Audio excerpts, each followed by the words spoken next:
Like a whisper in the wind, an idea can start quietly and grow into a dream.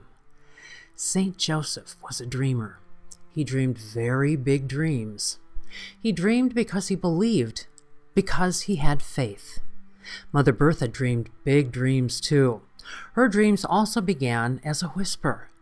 She had powerful faith, and her dreams became the brick and mortar of Bethany Convent.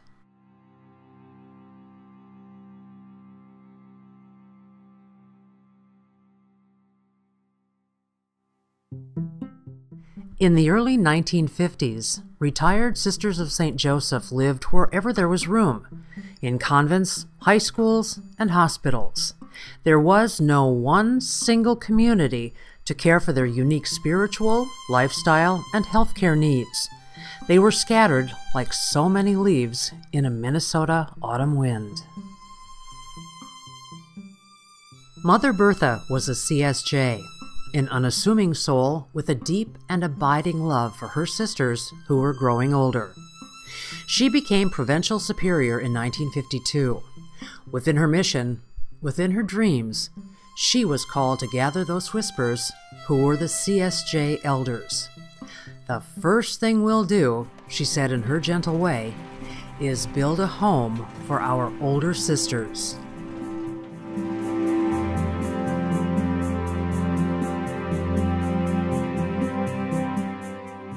There were obstacles, of course, but the sisters met every challenge with determination and faith, and a little elbow grease too. Moving always towards profound love of God and love of neighbor, without distinction.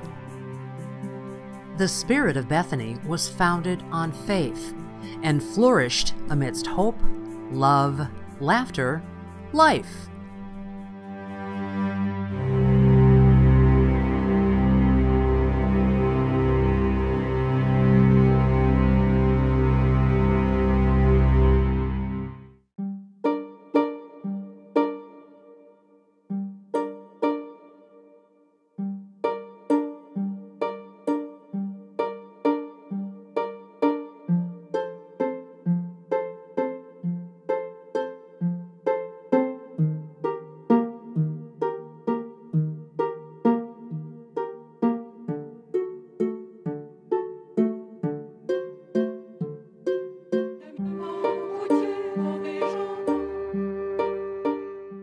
Columnist Oliver Town once wrote, "Under the roof at 1870 Randolph Avenue lives a collection of more intellectual talent than any other building of the Northwest."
Economic realities in the 2000s were considerably different from those of the 1950s. The CSJs knew that the once state-of-the-art Bethany was showing her years.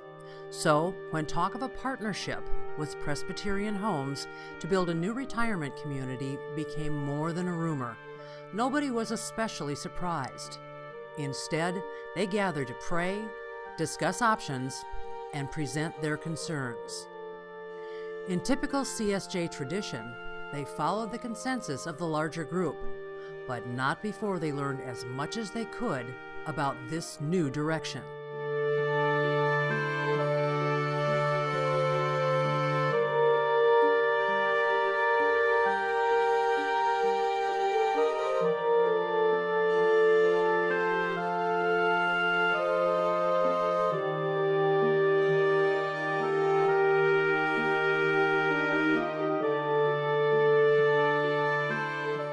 Bethany's staff were more than employees.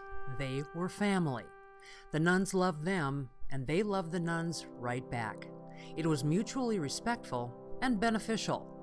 Before Bethany closed, the sisters provided one last appreciation event, replete with music, food, blessings, and a brick from the original building.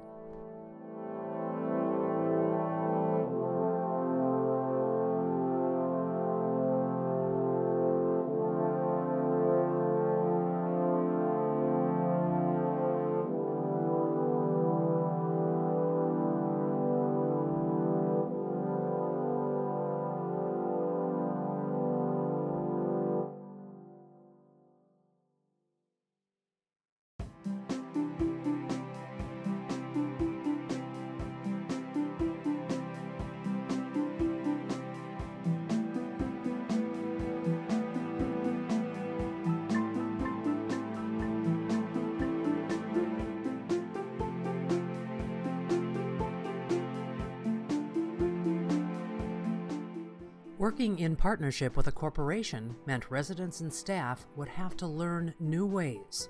That's exactly what they did.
At last, moving day arrived.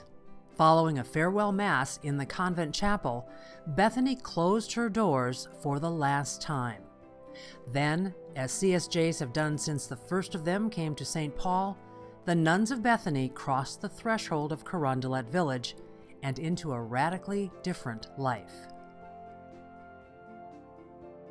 The much-anticipated day was filled with excitement, emotion, and trepidation as residents and volunteer buddies assigned to each sister made their way to Carondelet's red carpet. Some walked, some rode, but no one was alone, not even Beau, the convent kitty.